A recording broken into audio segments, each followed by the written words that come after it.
경제발전소 박연미입니다. 안녕하세요. 박연미입니다. 9년 동안 줄잡아 400억 원의 사기 행각을 벌인 보이스피싱의 원조, 일명 김미영 팀장이 잡혔습니다. 중국 해커를 고용해서 대출 거부당한 20만 명의 명단을 빼낸 다음 접근했답니다. 더 경악스러운 건 일명 김미영 팀장 박모 씨가 전직 경찰이었다는 점입니다. 사이버 수사팀 근무 시절에 수사하던 보이스피싱 수법을 따서 그대로 이용했고, 심지어 본인이 잡아들였던 피해자들까지 영입해서 범죄단을 꾸렸답니다. 지푸라기라도 잡고 싶었던 서민들의 그 절박한 마음, 과연 어땠을까요? 뭐라 할 말이 없는 아침입니다. 10월 7일 목요일, 여러분은 지금 삶을 발전시킬 경제발전소를 듣고 계십니다. 이번 국감에서도 대장동 사건 도마 위에 올랐습니다. 어떤 내용으로 공방이 오갔을지 짚어보고요. 4분기 물가 다시 오를 거다, 이런 전망이 더 우세하군요. 일명 니트족에 따른 경제 손실이 61조 원이 넘는다라고 하는데, 니트족이 뭘까요? 그리고 왜 생겨난 걸까요? 이지혜 기자가 정리했습니다. 요즘 코로나 상황 속에서 간병인 구하기가 쉽지 않다고 하는데, 국민들의 간병비 부담 완화를 위해서 정부가 준비하고 있는 것들이 있는 모양이네요. 이에 대한 의견도 한번 들어보겠습니다. 이어서 주식시황, 간밤 미국 증시 정리해 볼 건데요. 어제 증시 상황 참 어려웠습니다. 오늘은 어떻게 될까요? 자, 오늘의 박연미의 경제픽에서는 소비 트렌드를 선도하는 MZ세대들의 특징, 이 친구들의 마음을 얻기 위한 방법 한번 고민해볼까 합니다. 정치권에서도 솔깃할 만한 이슈겠죠? 2주 연속 특별 기획으로 준비 중입니다. 마지막으로 경제탐사, 얼마 전에 제가 한번 전해드린 적이 있는데요. 그 리유저블 컵? 그러니까 다회용 컵 받으려고 2시간 반씩 스타벅스에 갇혀 있었다, 이런 얘기들이 있었는데, 스타벅스 직원들의 숨은 노고가 상당히 컸던 모양입니다. 집단 대응 예고하고 있는데요. 어떤 내용인지 함께 알아볼게요. 저희 코너에 여러 가지 변화가 생겼습니다. 의견들 주시면 반영하고요. 지난 5일부터 청취율 조사가 시작됐는데, 경제발전소 박연미입니다. 알고 계시죠? 저희 샵 0951로 문자 주시면 녹용, 간 기능 개선제 알로에즙 선물로 드립니다. 짧은 문자 50원, 긴 문자 100원이고요. SNS 이벤트도 함께 진행하고 있습니다. 인스타그램에 저희 프로그램 검색하고 좋아요 눌러주시면 선물 있습니다. 선제검사, 백신 접종, 이동자제를 통해서 코로나19 확산 방지에도 적극적으로 협조해 주시기 바랍니다.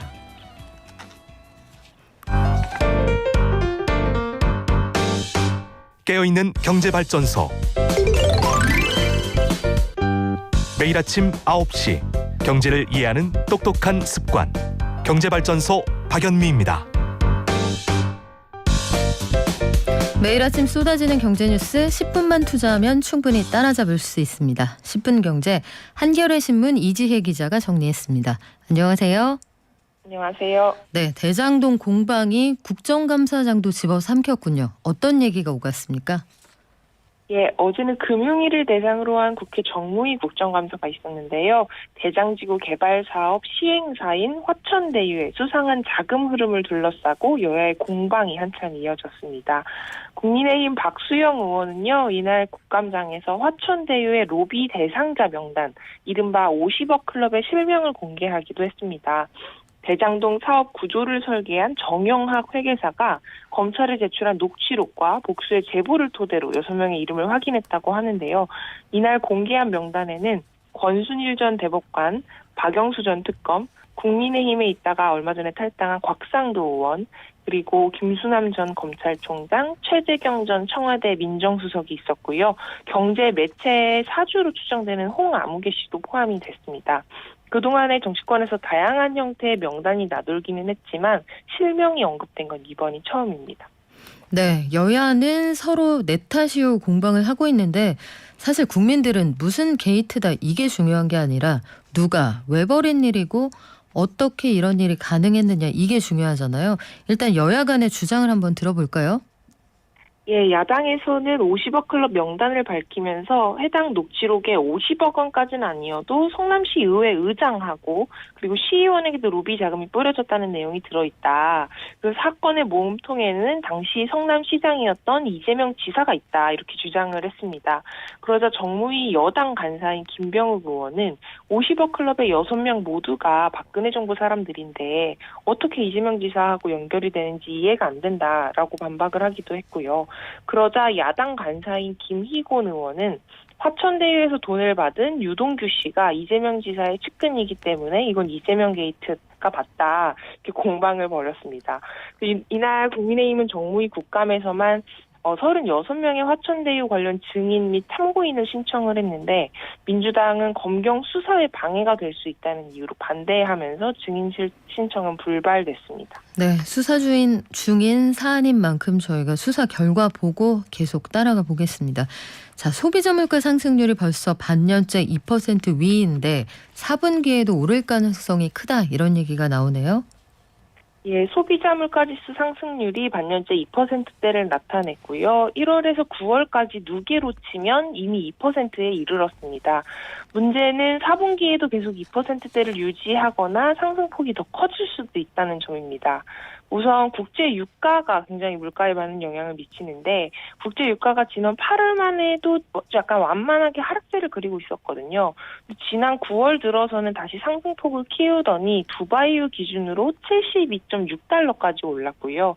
이번 달 들어서도 계속 오르는 중입니다. 그리고 서부 텍사스산 원유는 최근에 2014년 11월 이후 7년 만에 최고치를 경신하기도 했습니다. 게다가 지난해 10월에 기억을 하시겠지만 통신비 2만 원씩 지원을 했었죠. 그래서 그때 그 통신비 지원이 약 마이너스 0.72% 포인트의 물가를 상승률 축소를 불러왔었는데 올해는 그게 도리어 기저효과로 작용을 할 것으로 보입니다. 그리고 다음 달부터는 전기요금도 오를 예정이고요. 우유값 인상도 있고요. 각종 상승 요인이 꼽히고 있어서 약간 4분기에도 물가는 좀 오를 것이다 이런 전망이 나오고 있습니다. 네, 정부도 나름대로 대책을 좀 가지고 있나요? 원래 정부는 이 물가 상승이 국제 유가하고 농축수산물 가격으로 인한 일시적인 현상이고 그리고 하반기부터는 안정세를 찾을 거다 이렇게 전망을 해왔었는데요. 이미 3분기 내내 물가 상승률이 2%를 넘어선 상황입니다. 그래서 어제 홍남기 부총리는 기재부 국정감사장에서 연간 물가 상승률 전망치를 기존의 1.8%에서 2% 안팎으로 상향 조정을 하기도 했습니다. 2%는 한국은행의 물가 안정 목표치인데요. 일단은 이대로라면 이 목표치 2%를 넘길 수밖에 없을 것으로 보이고요. 그런데 문제는 정부가 이 상황에 선택할 수 있는 카드가 많지 않다는 겁니다. 일단 물가 안정의 어떤 전공법이라고 하면 금리 인상이 있을 수 있는데 이건 한국은행의 고유 권한인데다 이미 한 차례 소폭 올린 바 있죠. 그리고 재정 지출을 줄여서 총수요를 위축시키는 방법도 있는데 코로나 시국에 이미 재난지원금 등등 지출이 워낙 늘어난 상황이고 이걸 급하게 줄이기도 어려울 정도로 양극화가 심한 상황이라 이 부분도 사실 약간 불가능한 지점입니다. 현재로서는 가스요금을 동결한다든지 농축수산물 수급 관리를 한다든지 하는 개별 품목 관리에 나설 수밖에 없는 상황입니다. 네, 이번엔 니트족 얘기를 한번 해볼게요. 취업도 안 하고 교육에도 참여하지 않는 뭔가 해보고 싶은 의지를 상실한 청년층을 우리가 니트족이라고 합니다. 이 니트족들이 활동하지 않음으로써 잃어버리는 기회비용이 상당히 큰 모양이네요. 예, 최근에 한국경제연구원의 분석에 따르면 2019년 기준으로 우리나라 15세에서 29세 청년층의 니트 비중은 22.3%에 이른다고 합니다. OECD 평균값이 12.9%인데 그보다 9.4%포인트가 높은 수치입니다. 이를 기준으로 니트족으로 인한 연간 경제적 손실을 집계를 해봤더니 무려 61조 7천억 원에 이른다고 합니다. 2010년 기준으로 따져보면 이 경제적 손실이 33조 원 수준이었는데 10년 사이에 2배가량 급증한 겁니다. 네, 니트족이 자발적으로 생겨난 건지 아니면 그럴 만한 구조적인 배경이 있었는지 궁금하네요. 일단 분석 결과를 보면요. 소득 하위 계층하고 취업 경험이 없는 청년층에서 니트 비중이 상대적으로 높게 나타나는 경향이 있다고 합니다. 그러니까 아예 취업을 시도조차 하지 않는 청년이 많다는 뜻이기도 합니다. 양질의 일자리가 너무 적고 그리고 코로나 장기화라는 악재까지 겹치면서 아예 취업을 포기를 해버리는 건데 이게 당분간은 이런 청년층의 고용 절벽이 좀 이어질 전망이라 좀 걱정이 이어지고 있고요. 저출산 고령화가 워낙 심각하다 보니까 앞으로 생산 가능 인구가 지속적으로 감소할 것으로 예상돼서 니트족을 줄이는 건 굉장히 중요한 과제 중에 하나입니다. 이들을 노동시장으로 진입할 수 있도록 유도하는 어떤 적극적인 정책 노력이 필요하다. 이런 전문가들의 지적이 나오고 있습니다. 네, 의지를 돋구게 하는 데는 아마도 내일은 오늘보다 좀 나을 거라는 희망, 그게 제일 필요하지 않을까 이런 생각이 드네요. 한겨레 신문의 이지혜 기자가 정리했습니다. 고맙습니다. 감사합니다. 네, 어제 국정감사에서 나온 얘기 하나 더 전해드릴까요? 간병비가 부담이 돼서 가족들이 사실상 경제적으로 파산 상태에 접어드는 가족이 적지 않습니다. 간호-간병 통합 서비스를 좀 더 늘려서 이런 가족들 지원하자는 얘기가 많거든요. 우리 국민들에게 정작 필요한 서비스는 어떤 게 있을까요? 국회 보건복지위 소속의 더불어민주당 김성주 의원 연결해 알아보겠습니다. 안녕하세요. 예, 안녕하세요. 네, 간병비가 그 선택진료비, 상급 병실료와 함께 3대 비급여 사안인데 이게 국민들에게는 의료비 부담에서 가장 크게 느껴지는 부분이다. 이런 주장이 있거든요. 이게 매년 올라가는 추세입니까? 예, 그렇습니다. 예. 흔히 이제 비급여라고 하면 우리는 이제 모든 국민들이 이제 국가가 운영하는 건강보험 제도에 가입을 했는데 건강보험에서 책임지지 못하는 영역이라는 겁니다. 그래서 대표적인 경우가 소위 특진료, 그 다음에 2인 시 3인 병실료, 그 다음에 간병비인데요. 문재인 정부 들어서 국민 의료비 부담을 줄이다는 문재인 케어 실시하면서 선택 진료비는 한 국민들 3천만 명이 1조 4천억 원 넘는 그 혜택을 받고요. 병실료도 한 2,700억 정도 아낄 수 있었습니다. 네. 근데 유독 이 간병비는 줄어드는 게 아니라 오히려 늘어나는 그런 추세에 좀 있는 상태입니다. 보통 하루 간병인을 쓰는데 한 10만 원에서 15만 원 정도 들어갑니다. 네. 그다음에 한 달 입원한다고 하면 3,400만 원 들어가니 장기 입원 환자의 경우에 부담이 클 수밖에 없고요. 네. 그러다 보니 간병 파산이라는 말이 나올 정도입니다. 그렇습니다. 실제로 그래서 이 간병비는 또 시장에서 되게 주 단위로 주에 그 간병인이 휴가를 갔을 때 현금 지급을 해야 돼서 이게 참 어려운 상황인데 간호-간병 통합 서비스를 통해서 우리가 대안을 좀 모색할 수가 있다고요? 예, 그렇습니다. 이제 선진국 중 유일하게 죄송합니다. 네. 가족 간병을 허용하는 나라가 우리나라입니다. 좀 여기서 벗어나자는 취지로 오랫동안 이제 민주당에서는 보호자 없는 병원, 또 환자 안심병원 사업을 추진해 왔습니다. 그러다가 2015년에 제가 간호간병 통합 서비스 내용을 담은 의료법 개정안을 발의해서 통과시킨 후 본격 시행 중에 있는데요.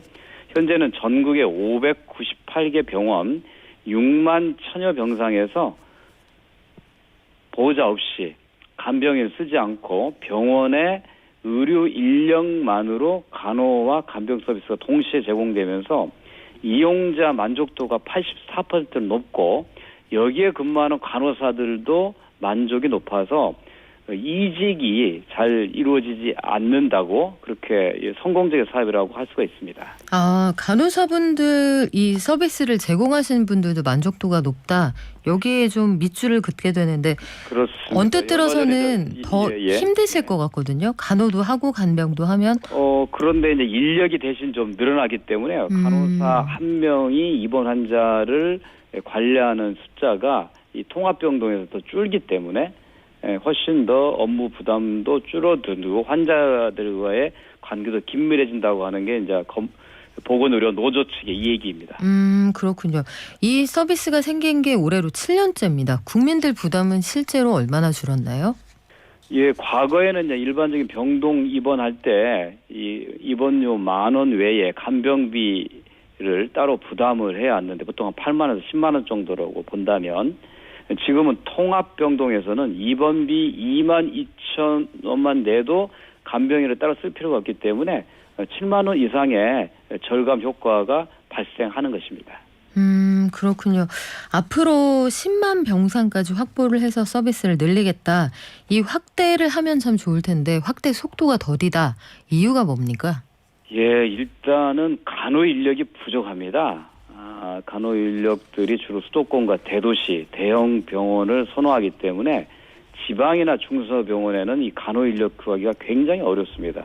그러니까 이게 더 이상 통합병동이 확대가 잘 안 되는 거고요.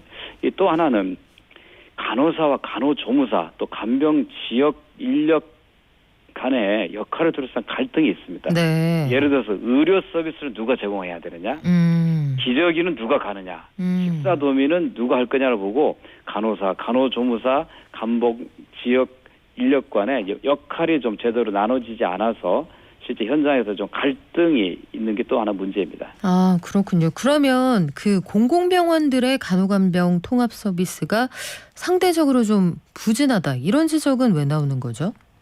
예, 현재 이제 공공병원 96곳 중에 85곳만 85곳만 참여하고 있는데요. 제가 이 의료법 개정안을 발의했을 때는 공공병원에서 먼저 간호간병 통합 서비스를 시행하고 그걸 통해서 민간 병원으로 확대하고자 한 건데 정작 공공병원이 아직 참여하지 않은 곳이 있습니다. 그래서 좀 공공병원이 워낙 열악한 현실을 좀 고려해서 시설 개선비를 좀 추가 지원할 것을 이제 고려 중입니다. 실질적으로 간병비 부담을 완화해 준다 하면 아마 이 긴 병에 효자 없다 이 말도 사라지지 않을까 싶은데 방향 전환을 어떤 쪽으로 좀 모색하고 계십니까? 일단 매년 9조 원에 달하는 간병비를 국가나 건강보험공단이 책임지기에는 재원 부담이 너무 큽니다. 네. 또 만약에 그렇게 한다고 하더라도 장기 입원 환자가 불필요하게 늘어나거나 도덕적 해이도 발생할 수 있습니다. 그래서 제일 좋은 대안은 현재 시행하고 있는 간호간병 통합 서비스를 확대하는 것입니다. 현재는 6만 병상 정도 하고 있는데 10만 병상 또 그 이상으로 좀 늘려나가야 되고요. 그러려면 중소병원용 모델, 요양병원용 모델을 따로 만들어줘야 됩니다. 거기에는 근무하는 그 의료 인력과 환자의 구성비 같은 것들을 맞춰주고 병원들이 더 많이 참여할 수 있도록 일종의 유인책들도 있어야 되고요.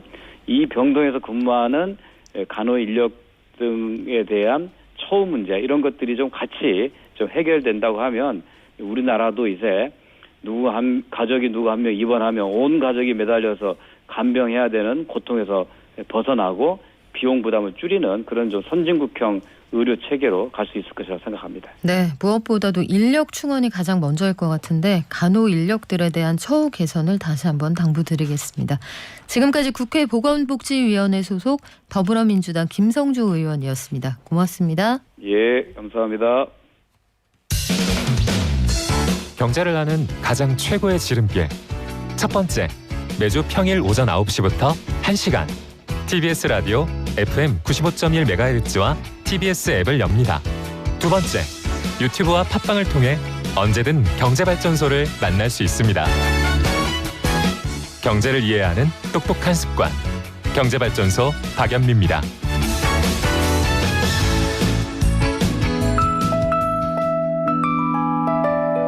개미 한 마리, 개미 두 마리, 개미 세 마리가 사과를 들고 하나, 둘, 셋. 네, 간병인 관련해서는 의견들이 참 많으시군요. 7409님, 발달장애아 키우는 부모들 매일매일 하루 종일 곁에 있어야 하는데 치료도 중요하고 부모가 활동 보조인 역할을 하니 아무것도 할 수가 없다. 여기에 대한 지원도 부탁한다 이런 말씀하셨는데 그 베어베터 같은 사회적 기업들이 있죠. 발달장애인들과 함께 공부를 해서 이 친구들이 독립할 수 있게 도와주는 이런 회사들을 한번 생각을 해보시는 것도 도움이 될 것 같고 실질적으로 현장에서는 통합 간병 시스템 이게 참 좋기는 한데 지원이 많이 안 됩니다. 사람이 부족하다고 합니다. 이런 주장도 많이 있거든요. 저희가 꼼꼼히 확인을 해서 앞으로 업데이트되는 제도들 많이 알려드리겠습니다. 요즘 증시 들여다보면서 고민하시는 분들 많으시죠? 뉴욕 증시 3대 지수는 하루 만에 반등을 했는데 코스피 시장은 앞으로 어떤 항해를 하게 될까요? 미래에셋증권 미디어 콘텐츠 본부의 서상영 본부장과 한번 얘기해 보겠습니다. 안녕하세요. 네, 안녕하십니까. 네, 간밤 뉴욕 증시부터 정리 부탁드릴게요. 일단 미국 증시 같은 경우는 독일 공장 주문 급감 등 공급망 이슈가 여전히 이어지면서 경기 모멘텀 둔화 여파로 장중에 1% 넘게 하락하기도 했었습니다. 특히 미국과 중국의 무역 분쟁 이슈, 헝다그룹에 대한 문제 이런 것들이 주요 악재로 작용을 했고요. 그렇지만 어제부터 이어져 오고 있는 반발 매수세 유입으로 대부분의 종목군에 대한 낙폭 축소가 이뤄졌고 오후 들어서는 맥코넬 공화당 상원 원내대표가 화해를 통해서 부채 한도 문제를 처리할 것이라고 언급을 하면서 상승 전환하는 모습은 좀 보였습니다. 그렇지만 이제 장 마감을 앞두고 일부 다시 매물이 나오기도 했었지만 미국과 중국의 연내 정상회담 원칙 합의 소식이 전해지면서 결국은 상승 마감을 했습니다. 근데 어제 우리 증시는요. 처음에 좀 오르는 듯 하다가 후에 갑자기 큰 폭으로 하락을 했단 말이죠. 저희가 시황 전해드린 시간이 한 코너로 줄어서 저희가 거기까지는 전해드리지 못했는데 일단 상황이 왜 이렇게 전개가 되는 겁니까?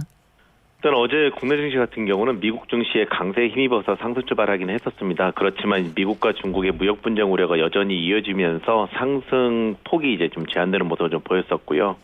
그런 가운데 이제 우리 시간이 끝나고 나서 10시 넘어서 헝다그룹에 대한 소송이 이제 일부 해외 쪽에서 발생을 했고요. 네. 거기다가 이제 뭐 대만 국방장관이 대중국 강경 발언을 했고, 그다음에 뭐 일본의 정치 불확실성이 뭐 나왔고, 여기에 이미 예상돼 있었던 알려져 있었던 내용인데 뉴질랜드가 금리 인상을 하고 이런 내용들이 갑자기 막 쏟아지면서 외국인이 선물을 매도를 하면서 거래량도 없는데 뭐 그러면서 갑자기 빠졌다라고 보시면 될 것 같습니다.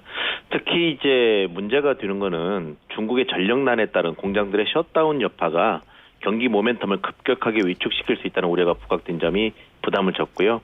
실제 장 마감 직전에 반등 낙폭을 막 줄여나가고 있는데 독일이 공장 수주 이제 발표가 됐는데 전월 대비 7.7% 감소. 그러면서 낙폭을 다시 확대하면서 2% 가까이 하락을 했다라고 보시면 될 것 같습니다. 네, 우리 결국은 경기 둔화가 우려된다 이런 얘기죠? 네, 그렇죠. 그러니까 우리나라 같은 경우는 수출 의존도가 되게 높은 나라이기 때문에 글로벌 경기가 위축이 되면 당연히 수출이 감소를 하고 그러면 당연히 기업들의 이익 추정치가 하향 조정되면서 일단 다른 선진국이나 이런 데에 비해서 그 변동성이 좀 크다라고 보시면 될 것 같은데요. 어제 애틀란타 연은이 GDP 나우를 통해서 그러니까 3분기 미국의 GDP 성장률에 대해서 전망을 했었는데 2018년도 4분기 이후에 가장 느린 겨우 1.3% 성장에 그칠 것으로 발표를 했어요.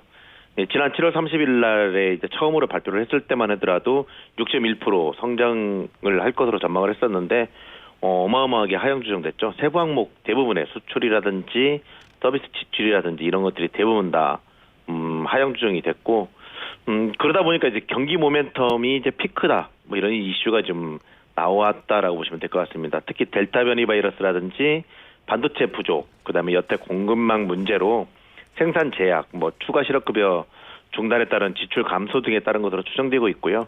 결과적으로 보면 높은 인플레이션은 지속적으로 이어지고 있고, 네. 경기 모멘텀은 둔화되고 있고, 스태그플레이션이죠.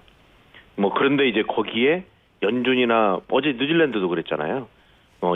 연준이나 뭐 각국의 중앙은행들이 매파적으로 변화를 하고 좋은 모습은 아닙니다. 지금까지는. 그러면 우리는 지금 어떻게 하면 좋겠습니까, 본부장님?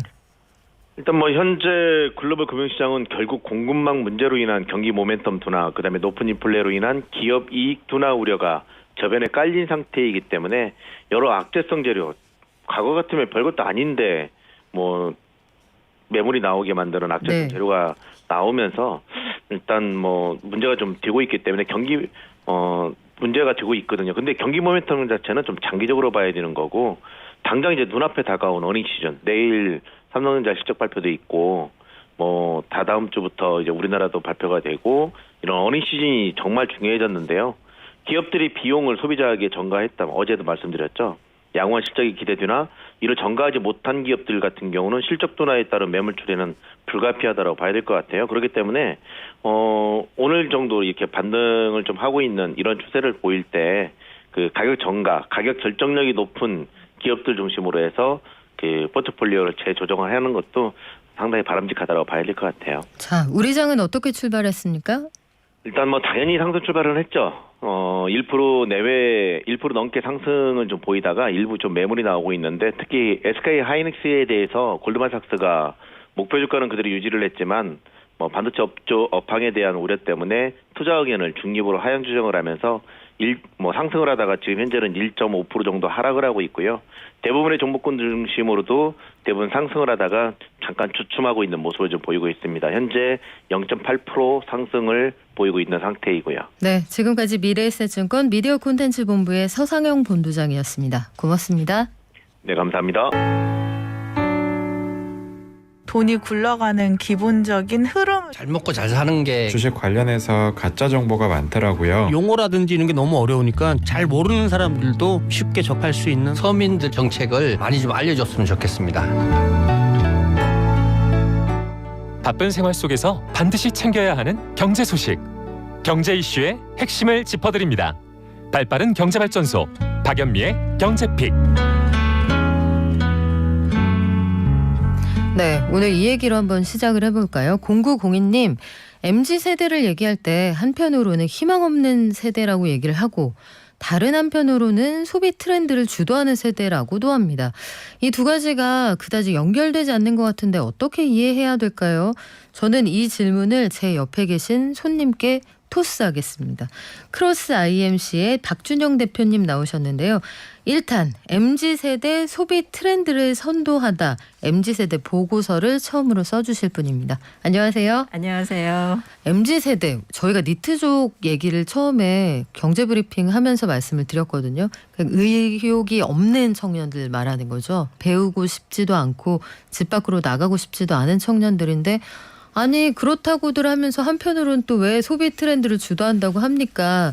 앞뒤가 안 맞아 보일 수 있어요. 네네. 대표님 생각은 어떠세요? 네. 말씀을 들으면서 한편으로는 안타깝고 또 한편으로는 그 안에서 어쨌든 사람이 가지고 있는 인간의 기본적인 욕구 이런 것들과 좀 연결되어 있는 지점이 많이 나타나는 것 같아요. 소비 측면에서는. 그래서 소비 주체로 급부상한 것 맞습니다. 네. 제가 최근에 그 신세계, 롯데 그리고 현대 3개 백화점 어떻게 보면은 이 소비의 어떤 바로미터를 확인할 수 있는 네. 그런 유통점들하고 또 직접적으로 이 패션 바이어분들하고도 인터뷰를 했었는데요. 지금 소비 주체의 중심으로 올라오고 있는 것이 실제로 이제 확인되고 있는 부분이고, 그러니까 소비 전체 사이즈로 보면 소비력의 전체 사이즈로 보면 X세대가 더 큽니다. 그쵸. 그런데 이 명품 소비, 그러니까 이 시장에 있어서의 지금 소비 주체는 빠르게 MZ세대로 지금 올라오고 있고 그것들이 좀 확인되고 있는 것을 확인할 수 있습니다. 0902님 아마 이렇게 생각을 해보시면 쉽지 않을까 싶어요. 일단 X세대가 지금 구매력이나 소비할 수 있는 여력은 아마 제일 클 거거든요. 40대 중반에서 아마 후반 정도 맞습니다. 되겠죠. 네. 그런데 이 X세대의 소비를 결정하는 결정권이 사실 가정마다 거의 그렇죠. MZ세대에게 있습니다. 네. 우리 애들이 뭘 좋아하는지 아빠 이거 사, 엄마 이게 좋아 이렇게 해서 구매로 연결되는 경우가 많고요. 독립한 M세대의 경우를 생각을 해봐도 당장 미래를 위해서 막 뭔가를 준비해야 될 만큼 그렇게 갈급한 상황은 아니거든요. 해서 결혼을 준비한달지 뭐 집을 산달지 이런 쪽보다는 하루하루 본인의 어떤 캐릭터를 드러내는 소비에 더 가치를 두는 세대이기 때문에 한편으로는 힘든 세대이지만 한편으로는 소비 트렌드의 정점에 있는 세대다. 양면성을 가지고 있다. 이렇게 이해하셔도 될 것 같고요. 자, 그런데 MZ세대가 직접 돈을 쓰기도 하지만 MZ세대가 여러 세대의 그 소비를 주도하는 그 안테나와 같은 역할을 하잖아요. 네. MZ세대에 대해서 유통업계는 지금 어떻게 분석을 하고 있습니까? 그러니까 아까 말씀을 드렸지만 그러니까 내가 명품 하나를 사더라도 제대로 된 물건을 산다라는 거예요. 그리고 정말 말씀하신 대로 소비력이 소득보다 그러니까 소득에 비해서 소비 파워를 지금 가지고 있는 건데 그게 내가 이제 몇 개월 아르바이트를 해서 그 아르바이트한 비용으로 톰 브라운 하나 사고 톰 포드 하나 사는 거예요. 그러니까 이제 그만큼 그것이 어떤 나의 아이덴티티, 나의 라이프 스타일을 좀 보여주는 거죠. 내가 소비하는 물건이 소비의 나를 기준이 표현한다. 좀 다르군요. 그렇죠. 그러니까 네. 아까 양면 소비라고 정확하게 표현해 주셨어요. 그러니까 이게 시장에서 바깥에서 보면 양극화가 일어나는 거죠. 한쪽에서는 명품 소비가 일어나고 있는데 한쪽에서는 이커머스나 또 아울렛이 지금 굉장히 커지고 있거든요. 그래서 이제 이런 부분들이 뭐지? 이거를 그냥 시장에서 데이터를만 보면 양극화로 보이는데 실제로 한 사람 개인에게서 보면 SP에서 사는 아이템이 있고요. 백화점에서 명품으로 구매하는 아이템이 있고 이제 이런 양면성이 나타나고 있는 겁니다. 선택과 집중을 분명히 하는 세대인 건 네, 뚜렷해 맞습니다. 보이는 경향인데 네. MZ세대가 트렌드를 바꿀 만큼 소비를 많이 하고 있느냐 요건 좀 궁금하네요. 그러니까 실제 소비력과 또 관련해서 이제 미디어 파워를 좀 말씀드릴 수 있을 것 같아요. 이제 이게 1인 미디어를 누구나 다 미디어를 장착하고 네. 손에 스마트폰을 장착한 미디어를 가지고 있는데요. 그러니까 이들이 내는 정보의 발신의 영향력이 커졌다고 볼 수 있을 것 같아요. 그리고 이제 밈이라는 것들 이제 많이 보셨을 텐데, 그렇죠. 그러니까 스스로 그러니까 브랜드가 뭔가 하나의 어떤 이슈를 던진다면 그걸 MZ세대가 받아서 제2의 컨텐츠로 창작을 해서 소비자가 결정해요. 내가 이 브랜드와 이 아이템을 띄울지 말지에 대한 권력이 사실은 소비자에게 이양됐다라고 말씀드릴 수 있을 것 같습니다. 이 적극적으로 그 관계에 생산과 소비 과정에서 소비자의 역할이 조금 더 커지는 그런 상황이 되어가는군요. 네, 거기에 기획의 영향까지도 지금 이제 뭐 들어오고 있죠. 접근이 그래요. 되고 있죠. 저희 네. 어제 버추얼 인플루언서 공부했거든요. 아, 그것도 그러셨어요? 역시 네. MZ세대가 가장 좋아할 만한 이상형을 하나 만들어서 그들에게 투영함으로써 소비를 연결을 시키는 거잖아요. 실제로 각 기업에서도 보면 MZ세대를 파격적으로 기용을 한다거나 아니면 기존과 다른 행보를 보여주고 있다고 하는데 예컨대 어떤 게 있습니까? 그러니까 지금 MZ세대가 기업에서 커미티로 이렇게 자리를 좀 잡고 있는 경우들이 있어요. 그러니까 기존에 저희 일하는 체계에서 보면 MZ세대는 실무자일 그쵸. 수밖에 없고 이게 보고의 어떤 이 라인을 거치게 돼 있거든요. 이제 그러다 보면은 실제 현장에 있는 보이스를 들어야 되는 경영진의 경우에는 직접적인 이제 보이스를 듣기가 어려워지기 때문에 기업 내에서 아예 그냥 의사결정권 경영진에게 아예 그냥 MZ세대 커미티가 작동을 하고 있습니다. 그래서 모든 의사결정을 묻고 반영하고 어떤 경우에는 갓생기획이라고 해서 네. 실제로 지금 한 편의점의 경우에는 그 MZ세대로 구성된 팀에서 기획을 하고 홍보 전략까지 모두 세워서 시장에 내고 하는 어떤 이런 것들도 일어나고 있어요.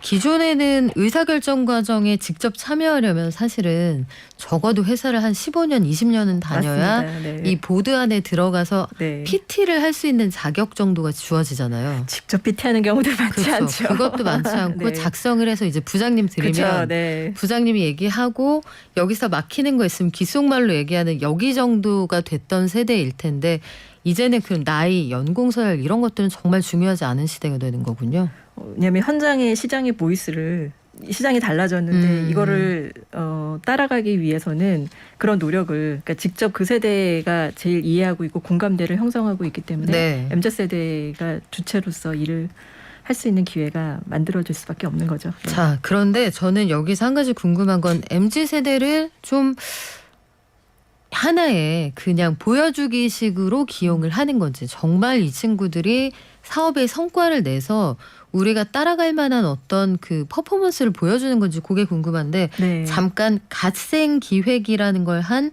편의점 업체가 있다고 하셨어요. 네. 이 MZ세대가 만든 그 팀의 실제 성적은 어땠습니까? 네, 지금 이게 아마 지난달에 그 신제품이 좀 출시된 걸로 알고 있는데요. 이게 모모 우유 3종 우유 세트 같은 경우에 일주일에 한 50만 개 정도가 팔렸다고 해요. 많이 팔리는 거죠. 네. 그러니까 실제로 이제 퍼포먼스가 나타나고 있고 그리고 그 아이템 기획 자체가 기존 세대가 할 수 없는 접근할 수 없는 기획들이에요. 예를 들면 뭐 파디 캔디 뭐 이러면은 이제 팡팡 터지는 캔디. 네. 그러니까 이런 것들이 우리 세대가 어떤 것에 재밌어하고 어떤 것에 호기심을 느껴야 하는지에 대해서 가장 이제 이 세대들이 알고 있기 때문에 그런 것들이 이제 기획에 반영이 되고 그게 이제 실제로 시장에서도 퍼포먼스로서 품절이 계속 이제 있고 이런 것들이 곳곳에서 최근 2, 3년 사이에 저는 좀 그런 사례들이 많이 나타나고 있는 것 같아요. 그렇군요. MZ세대가 주도하는 소비 트렌드. 이게 X세대와 MZ세대가 보통 만약에 한 가정을 이룬다고 치면 엄마 아빠가 X세대 혹은 Y세대고 아이가 M세대 혹은 네. G세대일 경우가 많거든요. 네. 일단 규칙적인 일과 데일리 리추얼 이런 단어가 등장을 하더라고요. 네. 이게 X세대와 근본적인 좀 다른 점, 여기서 경계가 되는 점 이렇게 얘기를 하던데 규칙적인 일과 데일리 리추얼 이게 대체 무슨 얘기인가요? 네. 이게 디지털 네이티브 세대의 이제 특성이라고 좀 볼 수도 있고요. 그리고 코로나 영향으로 인해서 이제 이 환경의 변화가 개인들에게 내 삶을 더 잘 살아야겠다라는 그런 이제 강한 디자이어를 일으키는 부분인 것 같아요. 그러니까 저희가 이제 이 디지털 스마트폰을 하거나 이럴 경우에 시간과 공간의 경계가 거의 이제 사라지고 있잖아요. 그렇죠. 그리고 코로나로 인해서 내가 이제 학교를 가질 못하고 회사를 못 가고 내가 집에서 내 개인의 삶을 스스로 잘 가꾸고 또 내가 시간을 통제해야 되는 그런 이제 환경에 놓여진 거죠. 그랬을 때 내가 내 삶을 내가 잘 지켜내야겠다. 내 시간을 잘 살아야겠다. 그리고 일상이 얼마나 소중한지에 대해서 한 번 더 또 이제 일깨우는 그런 시간이 됐던 것 같아요. 그래서 2020년, 2021년 들어서 급부상한 어떤 핵심 키워드 중에 하나가 앞에서 제가 이제 갓생이라는 키워드하고 데이터 이제 그 네이버 데이터 랩에서 나타난 결과를 보면 그 다음에 네. 지금 많은 것들이 일상이라는 키워드예요. 그러니까 일상이 얼마나 소중하고 그 시간에 내가 내 시간을 잘 지켜서 무언가를 한다는 거. 그래서 그와 관련된 타임랩이라든지 그러니까 시간을 통제할 수 있는 그런 관련된 앱들이 굉장히 지금 인기가 많고 많은 것들을 이제 좀 Z세대가 사용을 하고 있고요.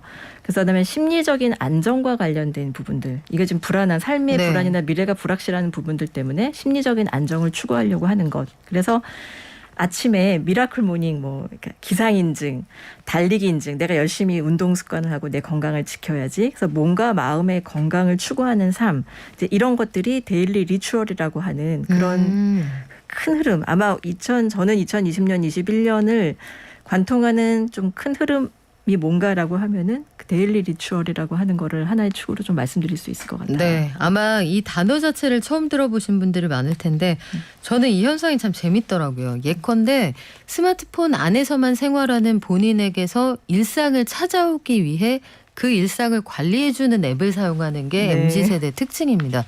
그래서 스마트폰을 멀리하려고 스마트폰 앱을 다운받는다.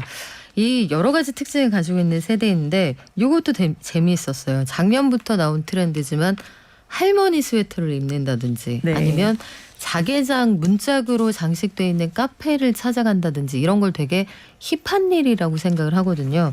빈티지, 레트로 이런 것들에 열광하는 이유는 뭐죠? 네, 아까 표현해 주셨던 정확히 이 힙한 거예요. MZ세대에게는 네. 굉장히 힙한 문화고 기존 저희 세대에게는 향수를 불러일으키고 네, 그런 이제 그리고 경기가 안 좋고 이러면은 네. 복고가 유행한다 이런 말들도 있는데요. 그러니까 과거의 것들은 좀 아름답게 미화되는 그런 성향도 좀 있는 것 같고 그래서 기존 세대에게는 과거에 대한 추억을 불러일으키는 부분이지만 이 MZ세대에게는 굉장히 새로운 문화예요. 근데 아까 이제 말씀드렸던 제가 따뜻한 정서를 추구하고 데일리 일상에서 심리적 안정을 추구하고 네.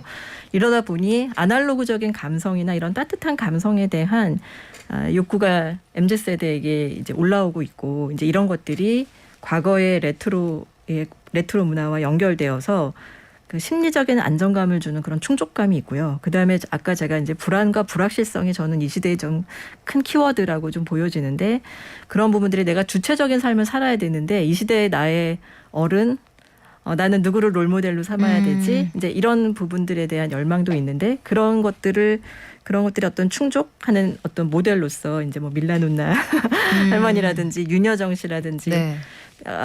자기 주관이 뚜렷하고 할 말 하는 어른이잖아요. 근데 이런 부분들이 이 트렌드와 따뜻한 정서를 추구하고 내가 시대의 어른이 있었으면 좋겠다라고 하는 그런 욕구, 이제 이런 것들하고 맞아져서 할메니얼 트렌드가 좀 커지지 않나. 그리고 아까 제가 건강한 삶을 네. 추구한다고 말씀드렸는데 이제 그런 것들이 건강한 음료, 그러니까 옛 것들이잖아요. 저희 뭐 흑임자라든지 네. 인절미라든지 뭐 이런 음식들도 많이 먹고 소비하는 것들의 주체가 지금 MZ세대가 된 것이 이런 이유들이 아닌가 생각됩니다. 그래요. 힙한 카페들 흑임자 라떼 이런 거 많이 드시는데 그래서 할메니얼이라는 트렌드가 하나 등장을 하기도 했습니다.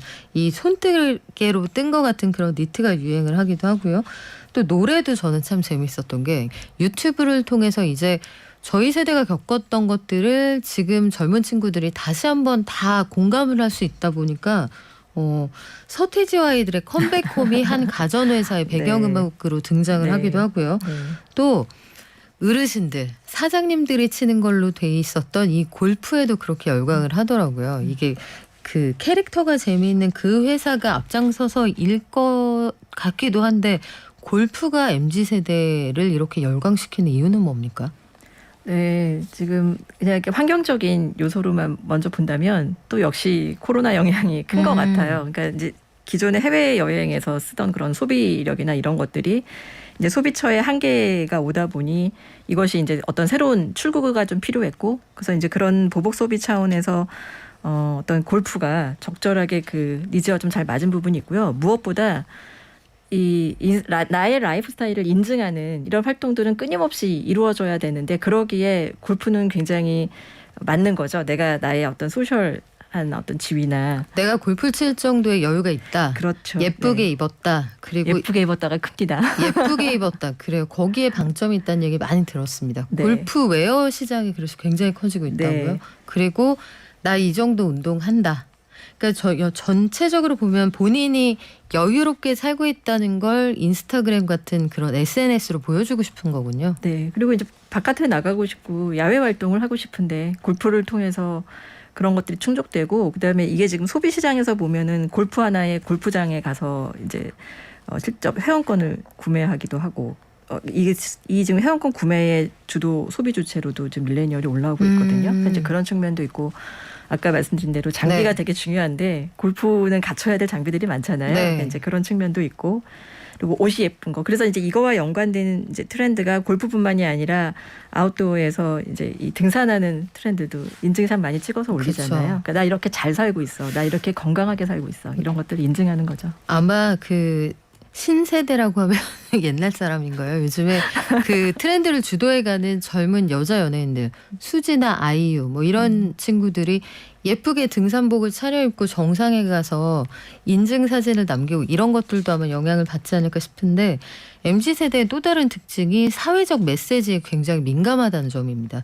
예컨대 친환경, 환경, 기후변화, 채식주의, 또 업사이클링 이런 것들에도 굉장히 관심이 많다고 하는데 제가 리사이클링은 들어봤거든요. 네. 재활용이잖아요. 네네. 업사이클링은 뭐죠? 그러니까 새로운 가치를 창출하는 겁니다. 그러니까 이제 기존에 말씀하신 대로 리사이클링이 기존에 있던 것을 어떻게 잘 다시 이제 어떤 환경 보호 차원에서의 측면으로 움직인다면 업사이클링은 거기에 창의적인 어떤 새로운 제품이나 새로운 어떤 가치를 가진 물건으로서 재탄생하는 어떤 그런 의미가 있거든요. 그래서 패션 업계에서는 이 업사이클링에 좀 더 방점을 좀 두고 있어요. 이제 패션이라고 하는 특수성이 있기 네. 때문에 그래서 이제 뭐 매장의 환경을 만드는 부분이라든지 지금 소재를 새롭게 재창출하는 부분이라든지 이런 부분에서 이제 업사이클링의 어떤 트렌드가 나타나고 있고 아마 지금 이제 ESG 경영 때문에 이제 모든 기업이 이거는 이제 화두가 되어 있는데 실제로 MZ세대가 굉장히 엄격하게 이 환경, 친환경을 제대로 하고 있는지 밸류체인 안에서 이것이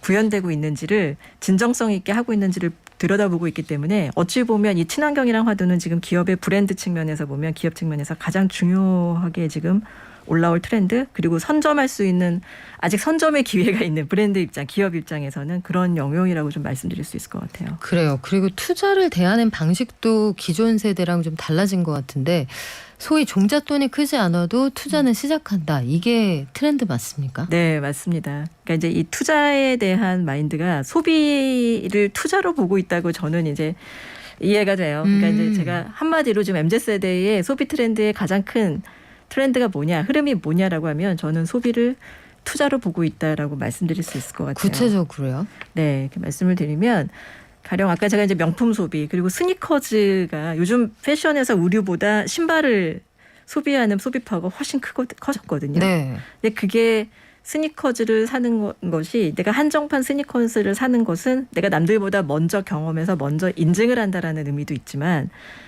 이것이 어떤 투자 가치로서 내가 더 많은 가격을 받고 되팔 수 있는 이른바 투자 아이템이기도 합니다. 리셀 시장이 맞습니다. 큰다는 게 바로 네. 그런 아이템들이죠. 네, 네. 그래서 이게 왜 중고가 이렇게 많이 팔리지? 왜 중고를 사라고 그냥 밖에서 보면 보일 수 있지만 실제로 그 안에 마인드에서는 내가 투자를 하고 있는 거죠. 그래서 이제 그러다 보니 그림도 투자의 아이템으로 들어왔고 근래 많이 이제 뜨는 유튜브나 저희 이제 커뮤니티나 SNS에서 보이는 게 내 집에 있는 걸려 있는 그림 보여주는 것들, 남의 집 그림 구경하러 가는 게 또 인기 있는 아이템이거든요. 그런 것이 이제 이 투자와 관련되어 있는 어떤 흐름이라고 말씀드릴 수 있을 것 같습니다. 네, 뭐라 종잡을 수 없지만 본인의 미래와 투자, 가치에 굉장히 민감한 세대 이 정도로 정리가 될 것 같은데 사실 한 세대의 특징을 하나로 정리한다는 게 시작부터 쉬운 일은 아닌 것 같습니다. 다만 X세대, 제가 딱 X세대인데요. X세대가 등장했을 때 어르신들이 그러셨거든요. 저 청바지 산다고 저 걸어다니고 돈 모아서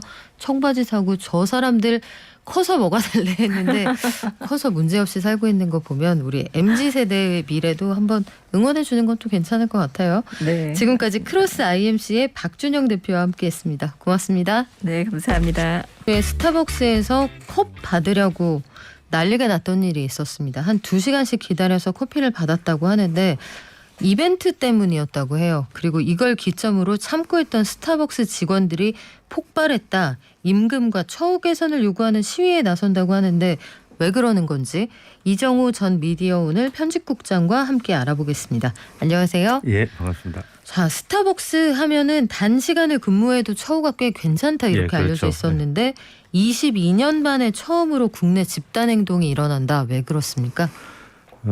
다회용 컵을 커피를 주문하면 무료로 준다는 행사였죠. 이런 행사 많고 스타벅스 굿즈들이 굉장히 좀 잘 팔린다고 예쁘게 하더라고요. 잘 만들죠. 네. 네. 근데 이러다 보니까 뭐 대기가 650건 정도 되기도 하고 뭐 1시간 2시간씩 기다리고 이러니까 직원들이 되게 힘들어했었죠. 근데 이런 행사 자주 있답니다. 그 보니까 저는 그런 날인지 모르고 이제 커피를 시켰다가 찾으러 갔더니 대기 번호가 그렇죠. 점심 먹고. 예, 네. 1,몇백 번 이렇게 돼 있어서 깜짝 놀란 기억이 있는데 언론들 보도 태도는 어떤가요? 대부분 직원들에게 좀 우호적이었습니다. 잦은 행사에 몸살 난 직원들, 뭐 집단 행동 들어갈 수밖에 없어, 트럭 시위 준비 중, 뭐 요렇게 돼 있었는데 조금 더 따져보니까 누적돼 있는 조직 문화 중에서 개선해야 될 것들도 조금씩 발견되기도 하고 그렇습니다. 그렇군요. 이게 스타벅스에서 업계 직원들 대우가 좋다 이런 소문들이 많이 있었는데 그렇지가 않은 모양인가요? 커피 프랜차이즈 중에서는 스타벅스가 스탠다드죠. 여기에서 일을 하면 다른 어떤 프랜차이즈로 가도 대우가 굉장히 괜찮고 좋은데요. 가장 특징적인 것은 15,000명 정도의 직원들이 전부 다 정규직이라는 거죠. 네. 그리고 이제 시급도 최저임금보다는 상회하고 주유수당이나 식대도 주고 뭐 제품 할인도 되고 그러는데 저는 가장 좋은 건 4대 보험을 다 들어준다는 겁니다. 그게 굉장히 중요하거든요. 그렇죠. 그래서 늘 대통령상 뭐 총리상 이래가지고 고용 우수 기업으로 소문이 났었는데 생각보다는 노동 강도에 비해서는 그렇게 뭐 근로조건이 좋다 이러지는 못하는 것 같습니다. 그 이유가 하루에 5시간 정도 일을 하게 되면은 주 25시간인데 그렇게 되면 실수령액이 따지고 보니까 한 110몇만 원, 120만 원 조금 안 되는 그런 정도더라고요. 이게 이제 알바보다는 조금 낮지만은 그냥 일반적으로 이야기하는 정규직하고는 좀 다른 거죠. 네. 그러면 이벤트 행사가 얼마나 많아서 직원들이 힘들다, 더 이상은 못한다 이런 얘기까지 나오는 거예요? 8, 9월에 나온 굿즈의 개수가 9개라 그럽니다. 새로 나온 게. 그것마다 이제 다 이제 일정하게 행사를 다 하는 건 아니지만은 상당 부분 그걸 이제 소화하기 위해서 행사를 하는데 이게 또 이제 친환경인 것 같기도 하고 아닌 것 같기도 하다 이렇게 해가지고 기사들 좀씩 났는데요. 한겨레 같은 경우에는 친환경인 듯 아닌 스타벅스의 다회용 컵 이런 제목이었었고요. 한국일보 같은 경우에는 한 개를 오래 써야 되는데 수백 개를 수집하는 친환경 이게 이제 아이러니하다. 네. 이렇게 썼는데 실제 보니까 제가 찾아보니까 유튜브 중에 한 분은 자기가 350개의 굿즈를 모았다. 텀블러를 모았다 이렇게 이야기하더라고요. 이 별다방권만 300개를 모았다고요? 예. 평생 다 써도 못 쓰는 거죠. 그리고 재판매도 한다 그러거든요. 이게 참 아이러니한 게요. 텀블러하고 우리가 그 가방, 예. 그 부직포로 된 가방 같은 것들 쓰는 게 가급적이면 새로운 걸 덜 만들어서 그렇죠. 생산을 좀 줄여보자, 환경을 구해보자는 건데 그것들이 남발되면서 유발되는 친환경, 반환경적인 상황들이 벌어진다. 이거 참 아이러니합니다. 한겨레도 마찬가지고 한국일보도 마찬가지고 이런 부분들을 지적을 했는데 스타벅스의 시대착오적 취업규칙 이런 지적도 있었어요. 있습니다. 예. 그게 이제 99년도에 들어와 가지고 처음부터 취업규칙에 들어와 있었다 그러는데요. 출퇴근 시에 소지품 검사하는 거예요. 소지품 검사요? 옛날에 60, 70년대 공장 학교에서 노동자들 하던 많이 거. 했잖아요. 네. 네, 그런 건데 이게 이제 인권 침해 요소가 상당히 강하죠. 가방을 뒤져야 되니까. 이거는 좀 납득하기 어려운데 99년 창립 초기에 위험물 소지에 대비해서 넣어둔 조항이다. 스타벅스는 지금 그렇게 예, 그렇게 이야기하고 있고 뭐 개정을 적극적으로 검토하겠다까지 나왔으니까 사실은 바꾸겠죠. 근데 그 지난번에 컵 행사 때도 그거 받아가지고 바로 중고마켓에 올리시는 그렇죠. 분들이 많았잖아요. 이런 방식으로 유통되는 게 과연 친환경적인지 잘 모르겠습니다. 이게 혹시 그린워싱이다 이런 지적은 없어요? 그렇게 많이들 이야기하시죠. 저희 집에도 뭐 한 10개 정도는 있거든요. 근데 저는 이제 텀블러 같은 경우에는 절대 안 바꿉니다. 네. 색깔이 노래지고 몇 번 세척해가지고 씻고 뭐 한 2, 3년 정도씩은 쓰는데 결국은 이제 한 번씩 떨어뜨리면은 그 쇠라도 이제 구겨지더라고요. 그래서 이제 버리는 경우가 네. 있는데 그러지 않고 뭐 텀블러 자체를 300개씩 가지고 계시는 분이 있다 그러니까 아이고. 이건 수집인 거죠. 글쎄요. 그 다 거기다 한 잔씩만 드셔도 1년 동안 드셔도 그렇죠. 이게 그 요즘에 특히 앞서도 말씀드린 MZ세대를 중심으로 해서 소비자들이 굉장히 보는 눈이 밝습니다. 그린워싱이라고 해서 왜 친환경인 척하면서 사실은 소비를 조장하는 그런 행위. 최근에 패션쇼에서도 그래서 그런 비판들이 참 많았거든요. 이런 부분들은 한번 같이 생각해 볼 만하겠네요. 지금까지 이정호 전 미디어오늘 편집국장과 함께했습니다. 고맙습니다. 예. 네, 2366님 어제 청취율 조사 전화가 왔습니다. 박연미의 경제발전소 박연미입니다. 어떤 점에서 좋으냐 물어서 삶에 있어 도움이 많이 되는 공부를 할 수 있게 해줘서 좋다고 했습니다. 화이팅 해주셨고요. 0902님 의견 하나 더 주셨군요. 이런 코너가 있는지 모르고 문의를 드렸는데 역시 잘 이해하고 갑니다 해주셨고 지니 요슬램프님 그래서 페이스북보다 인스타그램이 MZ에게 더 인기가 많군요 했는데 어차피 같은 회사입니다. 페이스북, 인스타그램 이 회사들도 요즘 여러 가지로 지금 고민이 많은 회사들이죠. 그리고 두껍님 굿즈가 뭐 상품을 얘기하는 건데요. 그래요. 영어가 많이 쓰인다 이런 지적들 저희도 공감합니다. 너무 많아서 효용 가치가 떨어집니다 하셨는데요. 저희 더 많은 고민 가지고 내일 돌아올게요. 발전.